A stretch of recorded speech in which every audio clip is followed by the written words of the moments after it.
My dad was an insurance salesman. He had his own insurance agency for 26 years in Orange County, and decided to sell it and to become a winemaker.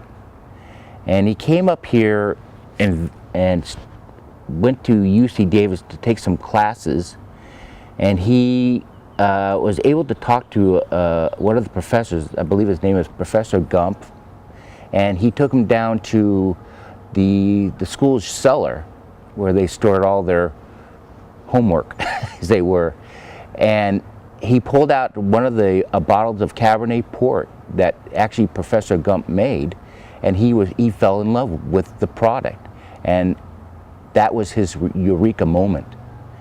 And he sold everything he had in Southern California to move up here to start a whole new life. The house in Southern California had not sold yet, and my oldest brother was left down there as the man at the house with 4 sisters and mom, of course. And while Peter and I were here attending high school and preparing the property for the rest of the family to move up, so we painted, we dug ditches, and made it suitable to living. We literally camped out in this house. We cooked our steaks in the fireplace, the best steaks in the world. My room was made up of a cot and a suitcase as a side table, and that's where we lived for 8 months. And one of the best memories of moving up here.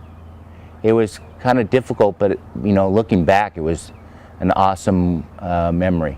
8 months later, the rest of the family showed up, and in a U-Haul with all the stuff, and we even brought up our chickens.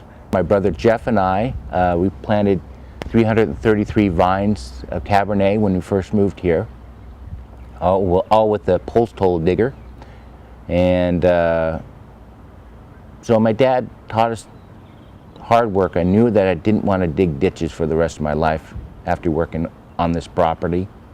But eventually that vineyard, that Cabernet vineyard, we then tea-budded over to Portuguese varietals that we have now, or Touriga. The difference between our time when we first moved here and now is vastly different.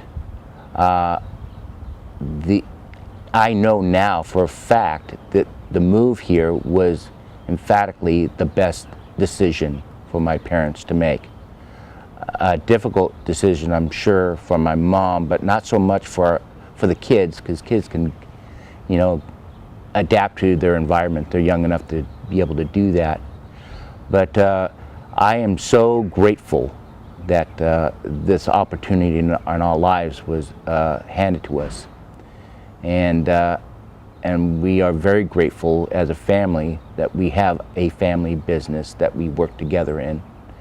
And the icing on the cake is the fact that we have some great friends and acquaintances that love our product, and it makes it all worthwhile. We have a good relationship with all of our customers. They're kind of like us. They're just laid back kind of people, and our winery exudes that. I mean, people are very relaxed when they come to this winery, unlike to go to other wineries.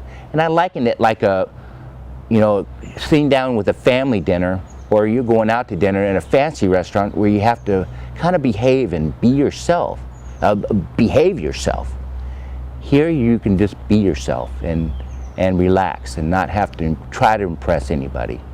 The wine sells itself. Winemaker Peter is fantastic, and you have family members who have a very big interest in making people happy here and comfortable.